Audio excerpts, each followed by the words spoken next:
হুগলির আরামবাগে আসছেন প্রধানমন্ত্রী নরেন্দ্র মোদীজি।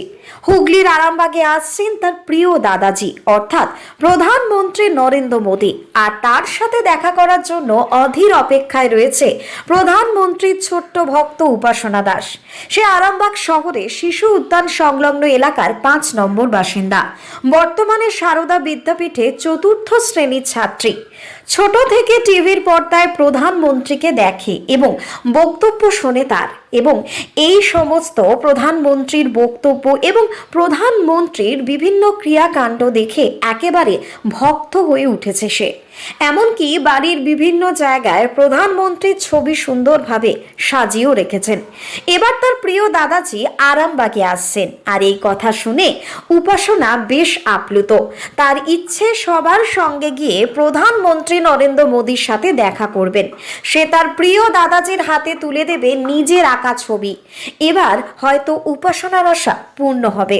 যত বড় হচ্ছি আমি তাকে আরও বেশি জানছি। তিনি হচ্ছেন একটা অনেস্ট পারসন। তিনি আমাদের ভারতবর্ষকে অনেক এগিয়েছেন। সর্দার বল্লভভাই প্যাটেলের মূর্তি বানিয়েছেন, কাশ্মীরের সমস্যার সমাধান করেছেন এবং সেনাদের জন্যও অনেক কিছু করেছেন। ভারতের অর্থনীতি অবস্থা আরও এগিয়ে তুলেছেন এবং অন্য অন্য দেশের সাথে সুসম্পর্ক করেছেন এবং রাম মন্দির প্রতিষ্ঠাও করেছেন। আরামবাগে আসছেন শুনে আমি খুবই খুশি। আমার ইচ্ছা যে আমি এই ছবিটি নিজের হাতে তাকে স্টেজে উঠে যাতে দিতে পারি। আমি দিয়ে ওনাকে মোস্টলি থ্যাংক ইউ বলবো এত কিছু করার জন্যে, এবং আমি ওনাকে অবশ্যই প্রণাম করব। এই বিষয়ে ছোট্ট উপাসনা দাসের বক্তব্য, আমি ছোটবেলা থেকে ওনাকে খুব ভালোবাসি। আস্তে আস্তে যত বড় হচ্ছি তার বিষয় নিয়ে জানতে পারছি। তিনি চা বিক্রি থেকে প্রধানমন্ত্রী হয়ে দেখিয়েছেন। সমাজে তিনি এটাও দেখিয়েছেন জীবনের কোনো প্রতিবন্ধকতাই জীবনের সফলতাকে আটকাতে পারে না। তিনি একের পর এক ভারতবর্ষের জন্য উন্নয়ন করে আসছেন। আমার আশা আরামবাগে এলে আমি দেখা করতে পারবো।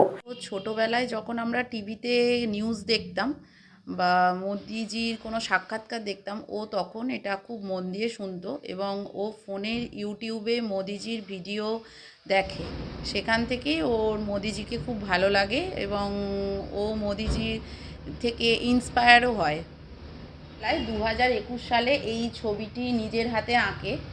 তো ওর ইচ্ছা ছিল যে কোনো দিন যদি আমার মোদিজির সাথে দেখা হয়, ও অ্যাকচুয়ালি ও ছোটো থেকে মোদিজিকে দাদাজি বলে, তো যদি আমার দাদাজির সাথে কোনো দিন দেখা হয় তাহলে আমি দাদাজিকে নিজের হাতেই ছবিটা দেবো। তো আরামবাগে আসছে শুনে ও খুব উৎসাহিত। ও এরকমভাবে সাজিয়ে রেখেছে যে আমি আরামবাগে এলে ও একটা ইচ্ছা প্রকাশ করেছে যদি কোনো রকমভাবে সুযোগ হয় ও তাহলে দাদাজির হাতে এই ছবিটি তুলে দেবে। কি মনে হচ্ছে হবে? আশা করছি হবে হয়তো, কারণ মোদিজি তো বাচ্চাদের খুব ভালোবাসে। অনেক ভিডিওতেও দেখেছে যে বাচ্চাদিকে মোদিজি বাচ্চাদের হাত থেকে পুরস্কার নিচ্ছে বা কেউ কিছু দিলে নিচ্ছে, তো ও সেখান থেকে আশা করে আছে যে আমারটাও হয়তো নেবে। অন্যদিকে তার মা জানান, বাড়িতে যখন টিভিতে প্রধানমন্ত্রীর কোনো বক্তব্য শুনতাম তখন উপাসনা কিন্তু ভীষণ মন দিয়ে শুনতো। এমনকি স্মার্টফোনে প্রায় সময় বিভিন্ন ভিডিও দেখতো প্রধানমন্ত্রীর। তার বক্তব্য শুনতে শুনতে তার মধ্যে নিজেকে উন্নতি করার লক্ষ্য সে খুঁজে পায়। পরিবারের প্রত্যেকের বহুদিনের ইচ্ছে উপাসনা নিজের হাতে আঁকা ছবি মোদিজির হাতে তুলে দিক। সব মিলিয়ে এখন দেখার আদৌ কি ছোট্ট মেয়ে উপাসনা তার নিজের আঁকা ছবি প্রধানমন্ত্রী মোদিজির হাতে তুলে দেওয়ার সুযোগ পাবে, সেদিকেই তাকিয়ে রয়েছেন সাধারণ মানুষজন। আরামবাগ থেকে শুভজিৎ ঘোষের রিপোর্ট, লোকাল 18 বাংলা।